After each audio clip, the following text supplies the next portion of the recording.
welcome to this month's episode of FEM. As you will see, I'm not Gretchen Betts, I'm Alison Hopkins and I'm the Operations Director at Magenta Financial Planning. Gretchen is, however, with us. It's just that this week, or this month, she's on the other side of the hot seat, so I will be asking her the questions.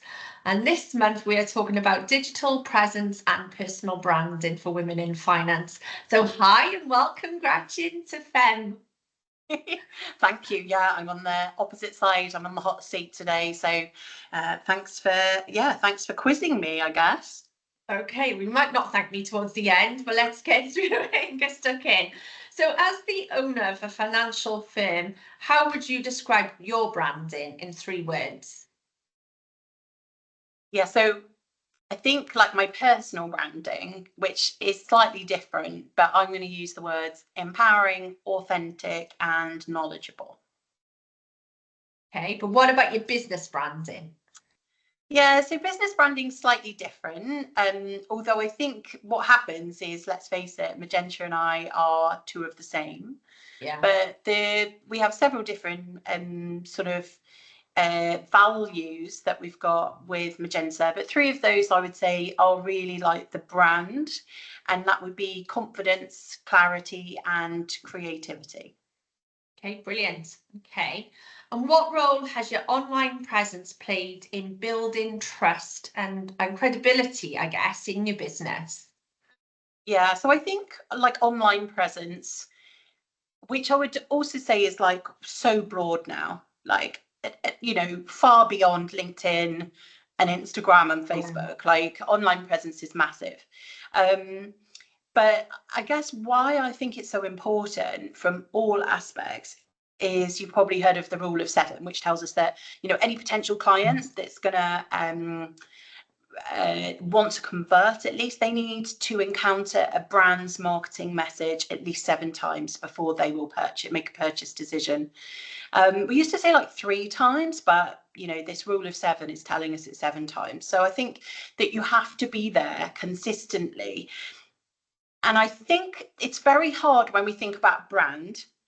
And like today, we're really talking about personal brand.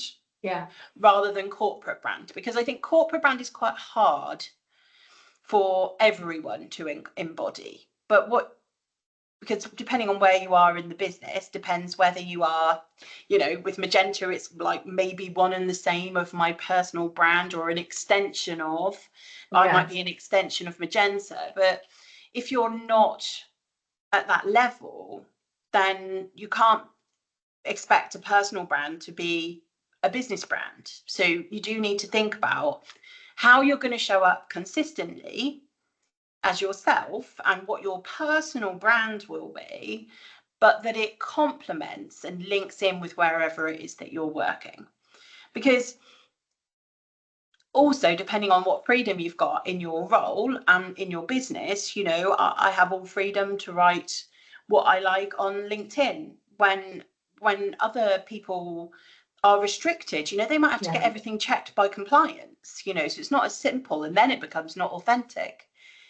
So, you know, those things are a bit of a challenge. But I think that if we're thinking about our personal brand, I think being a thought leader, you know, not just saying the same thing that every advisor firm says is vital. Because if that client or whatever we're talking about, it be a client, it could be a connector, it could be someone who's going to invite you to be on something to help your visibility, any of those things, they need consistency. They want to see you showing up.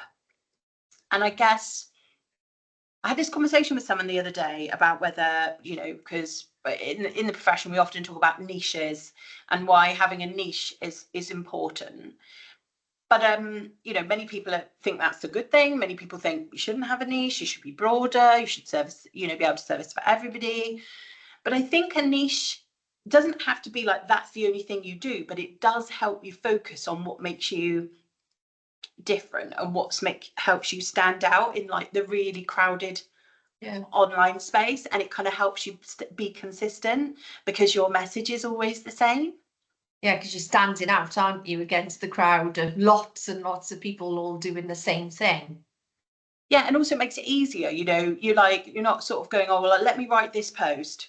And then like next week you write something that actually is like not connected to what you wrote to the week before, or someone could read it and think it was a completely different person.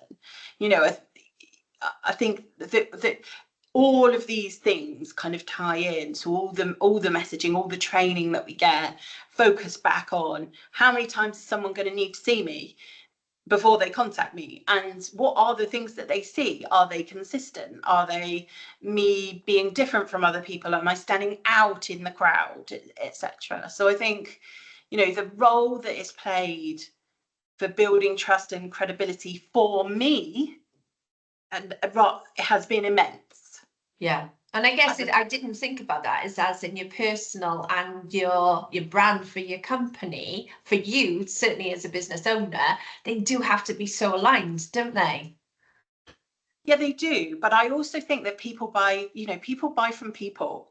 Yeah. So yeah, you know, our business, Ali, you know, has to be of high quality, has to be authentic, has to know what it's talking about, blah, blah, blah. But the reality is that the brand bit comes from the people out there, you know, saying the things, delivering the things. And so I think a lot of what I think we're really talking about today is how do we make decisions about our personal brand and about that kind of thing, which absolutely might be one and the same or very, very aligned to a business profile or a business brand. Yeah, definitely. Okay, so when you first started out, which, you know, obviously is some years ago now, did you make a conscious decision to build a personal brand, or do you think it just evolved? It just happened naturally? No, I think I had to make a conscious decision. I think it has to be conscious. I think if you think that just some people are just going to get to know you and you're going to develop, you know, this personal brand, without doing anything or without consciously thinking about it, then it doesn't happen. So one of the things Julie and I talked about, you know, when, you know, in our first, you know, even pre the first year, she'd got a really, really, like everybody knew Julie, you know, in our profession 10 years ago.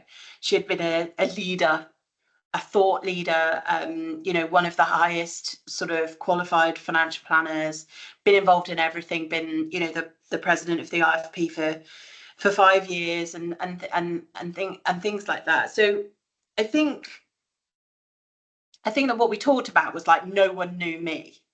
Yeah. And if we was going to get to the point where I was leading this business, how are we going to move to that? You know, so how are we going to build my reputation? And really that is your develops into your personal brand. So we did a couple of things, you know, volunteered to write pieces for press, got interviewed for things, put himself forward, became sort of sat on the Welsh CISI board. Then I, you know, was president of the CISI in Wales for a while. And all of those things kind of slowly upped your profile, you know, and I think profile and brand is quite aligned, but they are different. So profile, people know who you are, you know, they know who you are, they know where you're from. And then at the same time, we were developing like this brand of magenta, you know, the color became, you know, when we first started out, we didn't wear pink, like that wasn't what we were doing.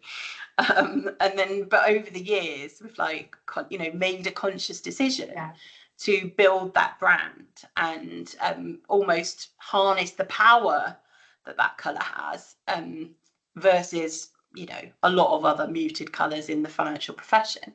So kind of jointly we were kind of like going, right, I've got a profile raise, people need to know who I am, and we also need to start to develop what that looks like. And for example, we spent loads of time, you know, thinking about tone of voice and how we would respond to things and how we would write to clients. And I think, yeah, you know, all of those things actually have filtered in to that. Quite interesting because I've been to events and if I'm wearing pink, obviously, and they always know. They go, "Oh, I know where you probably work," and it's magenta, and it's a powerful thing, isn't it? When you can walk into a room and they recognize you just by the color of what you're wearing. So the branding obviously stands on its own, but it also links you to who you are. And interestingly, you said about Julie there having such a strong brand and an identity. For you coming off the back of that, then that must have been quite challenging to go, well, what is my branding going to look like? What is my profile going to be? How do I stand on my own as me, Gretchen, compared to someone like Julie, who has this great reputation and people know her? How did you really think about that then, of how to make a strong enough brand for you to stand on your own? Yeah, I think also, like, Julie was 20 years older than me as well, so her confidence was a lot stronger, and Right. her confidence in her ability was a lot more.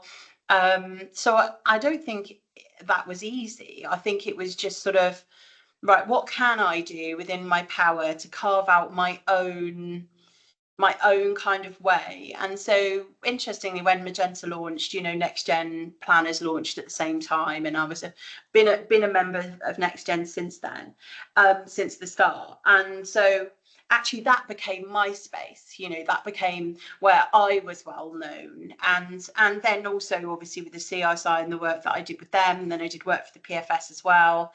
So you kind of just slowly broaden like where people recognize you from. Yeah. So I think that's what I did start off with. But I think when it comes to like having confidence in yourself and your ability, and kind of like now probably, be asked to speak at things, be asked to speak at conferences, and therefore you recognize that you are in that position that actually Julie was in. I think that's crept slowly, but I also think that it took longer than, it's taken a long Yeah. time to get to that stage. And again, I think it's just about consistency. Like, you've shown up, you've proven you've done it, you've shown up again, and they're like, oh, this person must know what she's talking about. Yeah.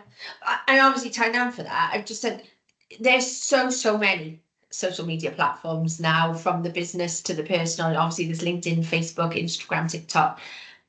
How did you could have gone on every single one of them, which would have just taken forever and a day. So which ones did you sort of think these will work for me, and how did you choose those ones? Yeah, well, I think the reality is that things are like change as well. So to start off with, we always knew we wanted social media, and we wanted a website, we wanted social media, and social media, at least at that point for us, was free because we were doing it ourselves. So we did LinkedIn and Facebook, and we didn't do anything. I think we did have an Instagram account, but we didn't post a lot on Instagram. So it was mainly like LinkedIn and Facebook. The challenge you've got with all social media is if you're trying to be on those things as a corporate entity, that's really, really hard. A Facebook page hardly gets seen by anyone anymore. The algorithm, has changed. So we did have quite a lot on LinkedIn and Facebook to start off with as a corporate entity, and we still post on both of those as Magenta. But actually now, I think, as LinkedIn, for example, I'll post as myself because it gets a lot more traction. Or I'll reshare things from Magenta.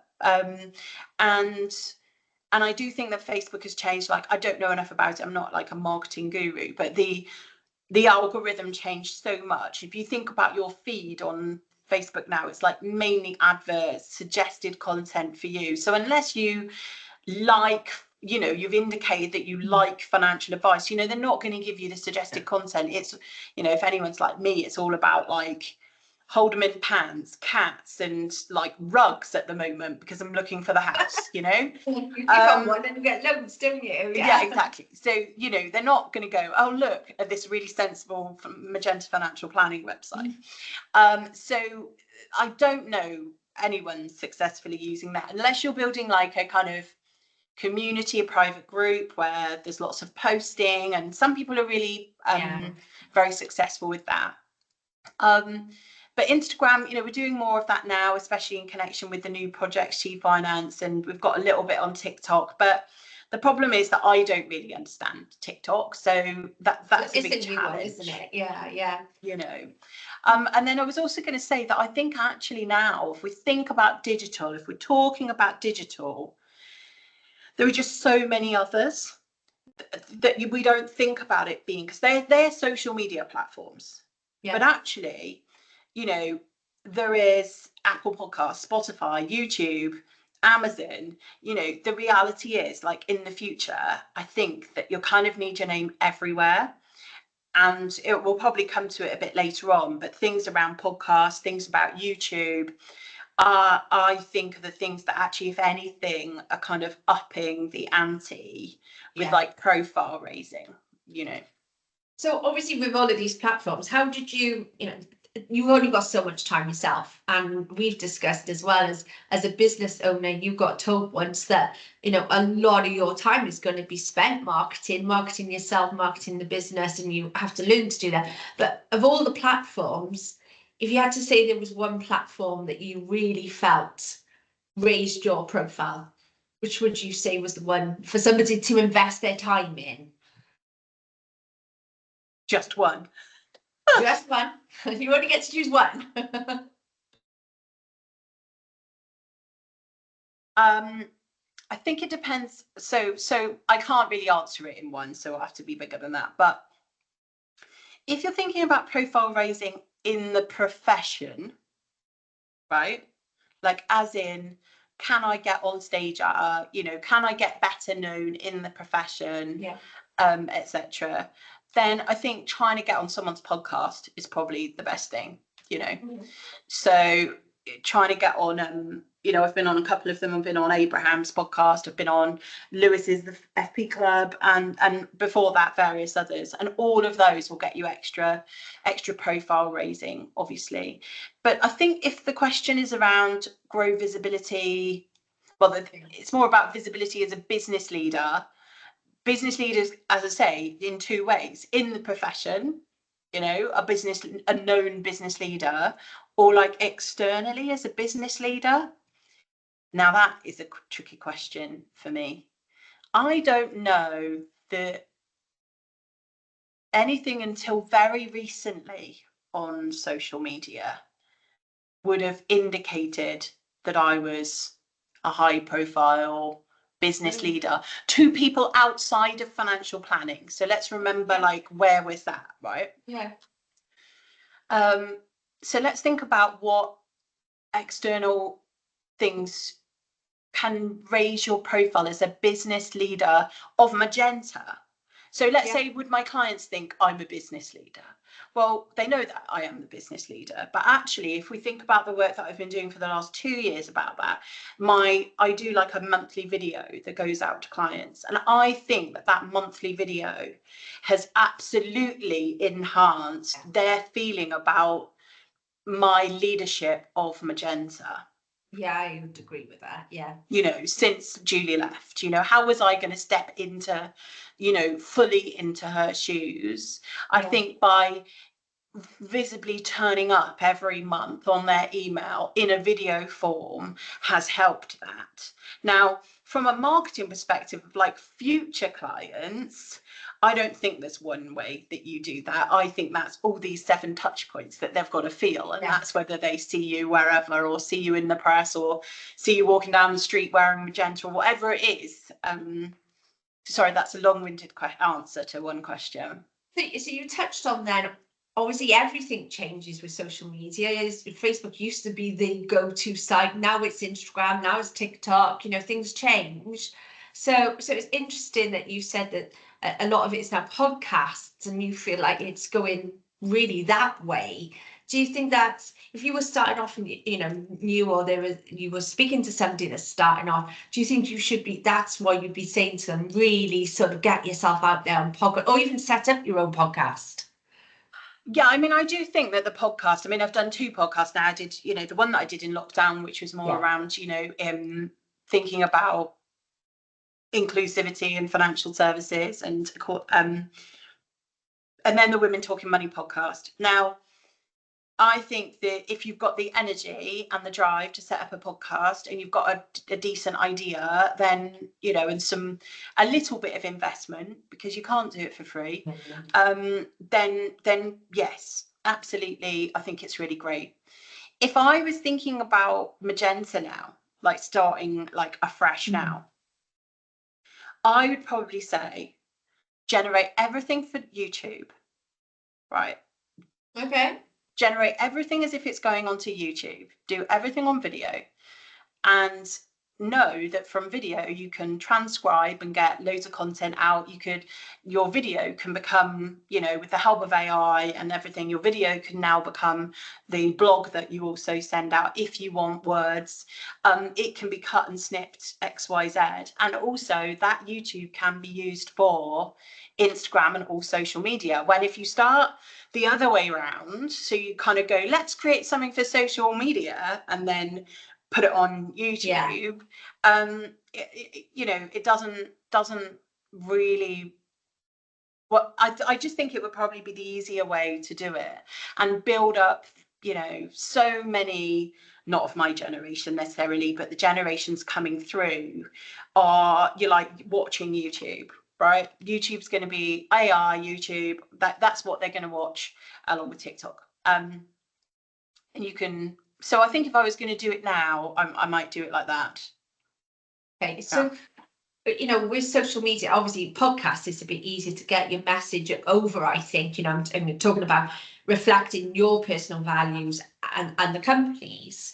So on a podcast, that's a lot easier to get that probably message across. But how do you think you can do that on the other forms of social media, like your LinkedIn, like your Instagram? How do you get that message over in those short moments that you've got either posting or a video?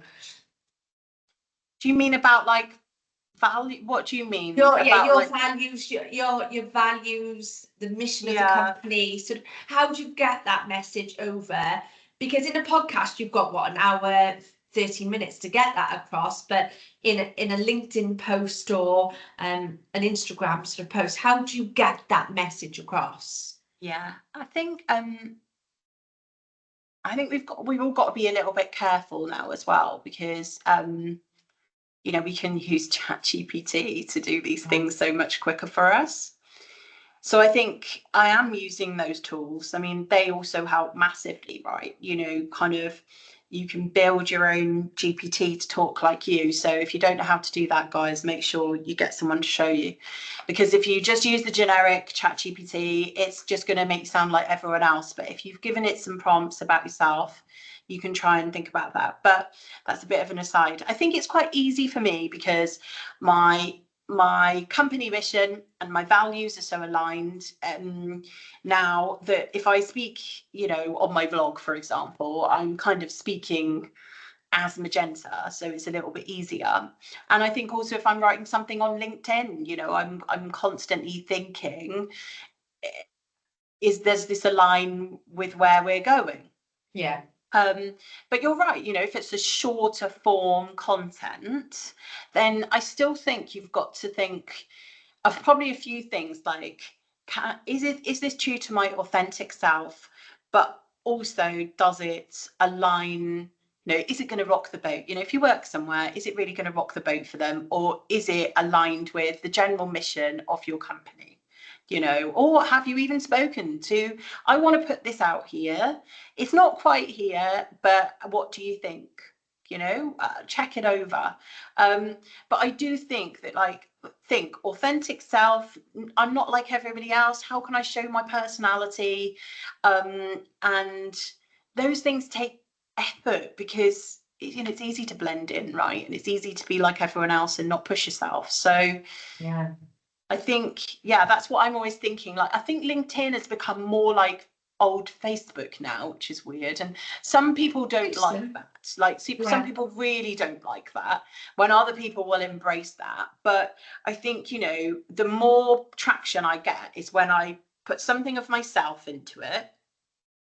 I put photos into it, but it's got an overarching kind of mission or inspiration or call to action, you know, and I think those are the more successful kind of posts. And sort of following on from that, because I like you, I've seen changes in LinkedIn where people are sort of more celebrating things. It's not just their business they talk about. They'll put a post about what they did on the weekends and things like that. So, you know, one of the things I think women especially struggle with is, you know, shouting out about their successes and about them, and sort of we naturally seem to sort of hold back and are shy about it, and not wanting to sound big-headed and all of those things.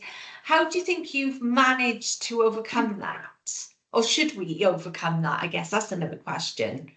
I mean, I would just say, well, to start off with, yes, we should definitely overcome it, because men wouldn't even think twice about it. Okay.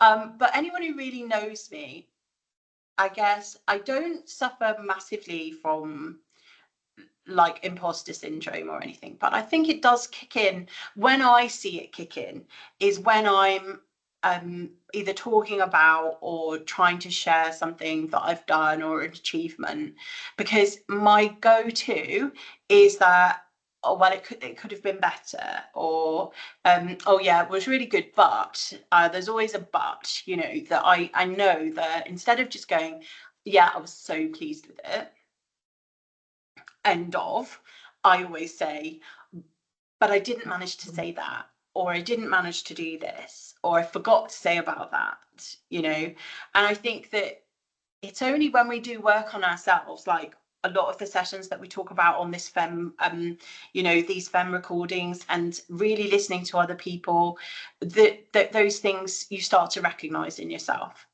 And I think it is getting easier for me, but it has been very uncomfortable for, you know, in the past.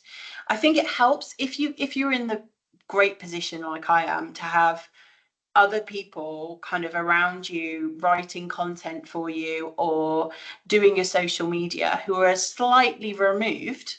You know, they can just go, well, you won this award, we should definitely do like a massive big up of that, or we should definitely do that. And you're not having to write it about yourself for yourself and post it, which is a big thing. But sometimes I do it, you know. But I do think that one of the things is around visibility, like people struggling with visibility or leadership, I guess, and sharing. But I think in regards to visibility, I do truly believe that like you're rewarded for what you give. So I've said this word thought leader quite a few times. I think if you use freely the expertise that you've got and the unique insights that, you know, we have in being an expert in our role, to share knowledge and ideas, with the aim to kind of like educate people, influence people, and inspire people. It's a way of kind of establishing yourself or your company, you know, as a trusted authority in the field that you're in. So the easy place to start is volunteering for projects, podcasts, writing some content, starting a group, you know, starting a podcast, doing a YouTube thing, doing a vlog, whatever it is, because you become, you know, and you constantly show up. You don't just do it once, you constantly show up. You become then that kind of thought leader in that space. And you say about it constantly showing up. All of that sounds like a lot of work and a lot of time. So with limited time, if you had to say, what actual content do you think that you produce that literally gets you to the most audiences, but probably connects most with people? What type of content? I mean, I don't know that I can answer necessarily the most impactful, because it changes all the time. You know, 10 years ago, no one would have thought that video would have been as good as it is. Now video is all over the place. People are saying if you don't do video, then, you know, it's not going to work. But also, I'm not good at like devouring video content. I actually quite like reading and things. Like, I really like it when it's a carousel and stuff like that on LinkedIn. So for me, I think there's no answer. We do a mix. It changes all the time. We do vlogs, blogs, roll, carousels, pictures, free guides, you name it. We're going to do it, right? Because then hopefully it's a catch-all, But I think that the key thing for me actually is how it looks. So, even my vlog, for example, that I record literally like on my phone in portrait mode, because then it goes on Instagram stories really well. And this is the thing, you could get marketing people going, well, you've got to do one at portrait, you've got to do one at landscape, you've got to do reality is I record it on my iPhone, I've got a teleprompter. So anyone who thinks that I'm just doing it without a script, no, I would not be able to do that. I can't do a minute of recording without going wrong, without a script. You've got to do that. But I record it on here, and then we will make it big enough to fit YouTube by bannering it with magenta color or whatever. So the branding piece of it is no good just doing your video. You've got to think, how am I going to overlay this? Nowadays, you need to put captions on, you need to have subtitles so that people can do that. But then if you're going to put it in YouTube and you're going to put it on Facebook and you're going to put it on, it's all got to work, within the framing. And so there's a recording piece, and then there's a whole load of editing piece, that's got to go on. Do you think you have to be so multi-skilled then? If you're starting out and you've got a business and you haven't got those funds to have somebody to edit it and do all of those things, do you think that's part of now being a business leader? Is it doesn't seem enough to just run your business. It seems like you have to be really skilled at sort of this marketing side. Marketing has become such a big area, and marketing yourself, I guess that's the thing as well. It's not just your company. And let's face it, it is a challenge, because this doesn't come quick either. No. You don't just put do a video thing for 2 months and then get loads of clients off it. That's not how it's worked for me. It might work for other people like that. But yeah, I always remember Adam Carolang from NextGen saying, that financial planning firms will have to become media firms. And I think that is a bit of the reality. We have to be a part media machine. Time blocking will help, so that, you and I did it the other day, didn't we, where I asked, can you record me doing certain things, and we did that for an hour, and then someone's still got to edit that content. So I think, you do have to be sensible, because really what you're also doing is, given that I've said it's not instant either, you are trying to build a business, or you are trying to build a client bank. So we've got to be realistic about that. But if you aren't spending probably a day a week thinking about things, then that's probably, I think that's sensible. We never would have put that kind of amount of time before, but now I don't know how you're fighting against all the noise unless you are really committed to it. And that means you might be writing scripts, you might be recording scripts, you might be recording B-roll that's going to go on your Instagram, you might be recording, doing the script for your blog and recording it and sending it out to your clients. But I think maybe if it's about what one piece we should focus on for good return, I do think that, given that your existing clients are they are the people, they are the high quality, right? They're the people who are going to refer to you. They are going to be your advocates. That instead of maybe you would generate the content to be about what they needed first. And we did that to start off with. All our blogs were aimed at them, everything. So forget kind of putting stuff out there. You absolutely need a newsletter. If you don't have one, you do need one. We didn't have one for years, and now I know that it absolutely pays off. And I think the vlog, which I started, which is basically a monthly 1 to 2 minutes where I talk to clients about 3 topics that I think are important, and sometimes it's more important than others. That consistently, so they're getting that newsletter and a vlog, and they get a few other things, but every month, it would be at least a good place to start, because that vlog can also go on your social media, right? Yeah. You're not double, you can double up. It doesn't have to say dear clients, it can just say here's my March update, and that could be for anyone to watch. So I think Yeah. maybe that's probably, but yeah, I think you've got to be able to accept, well, if you want the profile, if you want that, then you have to be able to do some of these things yourself.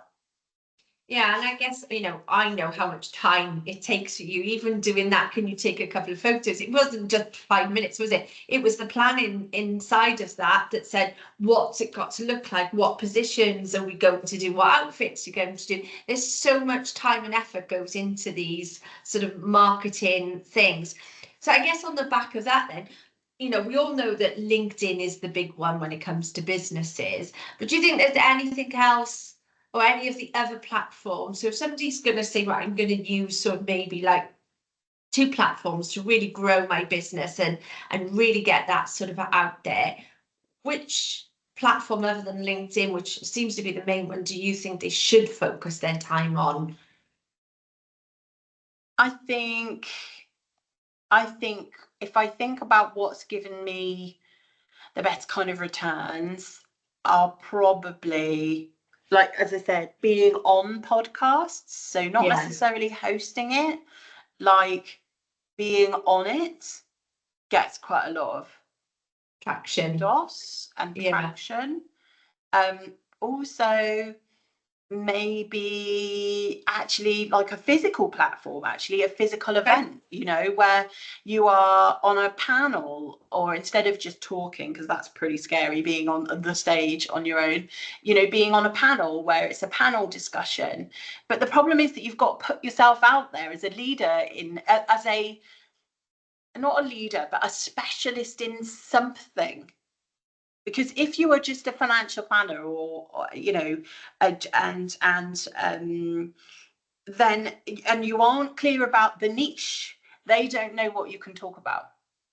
I was just going to say, so how do you think, because obviously that's quite a challenge to reach out to these companies and say, could I go on these panels? So, the ideal would be that for them to come to you. But the only way you're going to get to that point is by having a presence. So maybe but for example, Next Gen run a kind of speaker and influencer program most years. They're really open. Like, if you really want to be on a panel, just message someone and say, I'd love to help you out for free at your conference. I can talk about this, and this. So would that be something you would, obviously there's lots of women coming into the industry, lots of women are stepping out of just working for a company and setting up their own companies.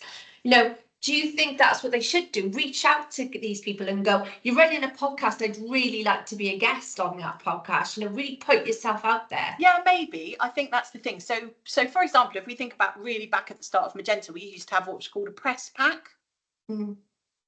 Or like you could write a press TV, for example, which would be, a little bit about you, what your specialisms are in your professional world, what some of your things are about you personally that makes you slightly different from everybody else.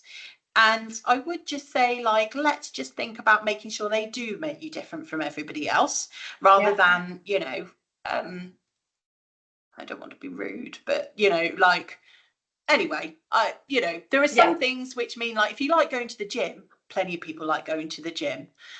Think about, like, if there are other things that they think, oh, that I remember that person because they do that.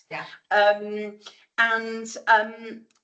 then maybe it'd be like, in that CV, you might have something like available for press commentary, conference and speaker events, or whatever, or even radio interviews, because that's something I did early on, and that is the scariest thing in the world, is just going for a radio interview.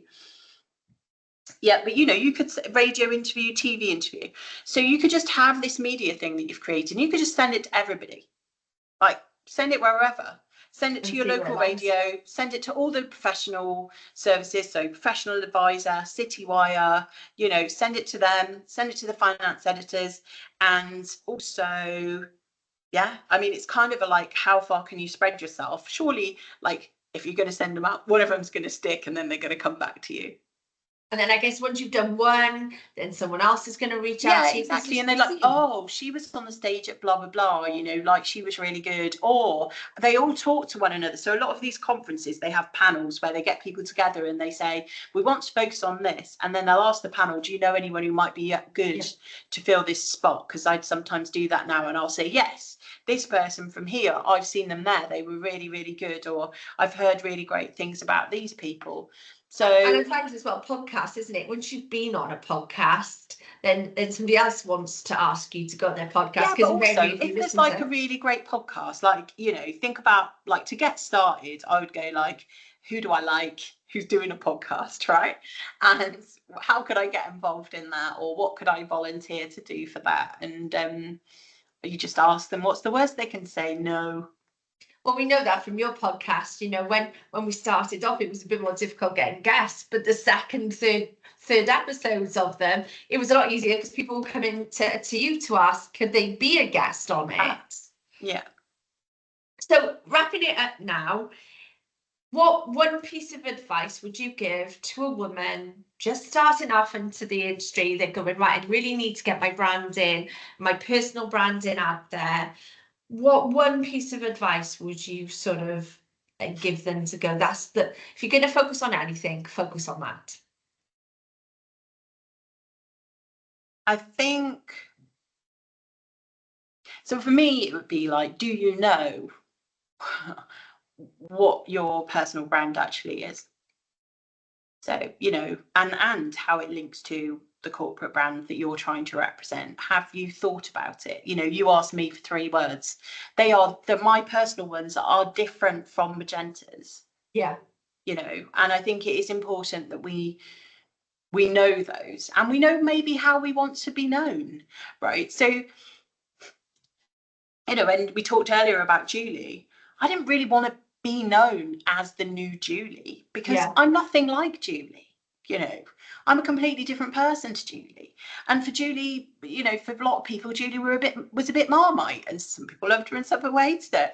And she was very determined and clear, and she didn't take any prisoners. And you know, I am probably a slightly softer personality than that, and I wanted to be friendly and approachable, and for people to be able to come and meet me and not feel intimidated and not feel you know, like it. Well, I wanted them to feel like they left thinking, if they were worried, they had a hug, right? Not a physical hug, but like a feeling of that. And I think sitting back and thinking, right, but I also, you know, I love to be known, you know, I like, you know, I like cats. I've never hidden that. Everyone, you know, I don't mind that people know that people come up to me and ask me how the cats are.